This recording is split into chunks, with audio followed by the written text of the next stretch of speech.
আপনি জীবনকে আরো ভালোভাবে বুঝতে গেলে 3টি স্থানে যান। নাম্বার 1, হাসপাতাল। নাম্বার 2, কারাগার। নাম্বার 3, কবরস্থান। আপনি হাসপাতালে গেলে বুঝতে পারবেন সুস্থতা ছাড়া আর কোনো কিছু সুন্দর নয়। আপনি কারাগারে গেলে বুঝতে পারবেন স্বাধীনতা ছাড়া আর কিছুই মূল্যবান নয়। কবরস্থানে গেলে বুঝতে পারবেন মানুষের জীবনের কোনো মূল্য নাই। আজ যে মাটিতে আমরা হাঁটছি, কাল সে মাটি আমাদের ছাদ হবে, এটাই সত্য। আইসি খালি হাতে, যাব খালি হাতে, আমল ছাড়া কিছুই যাবে না।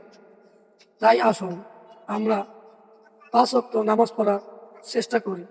আর আরো এমন ভিডিও পেতে যারা ইউটিউব থেকে দেখছেন অবশ্যই চ্যানেলটি সাবস্ক্রাইব করবেন, আর যারা ফেসবুক থেকে দেখছেন পেজটি ফলো করে পাশে থাকবেন।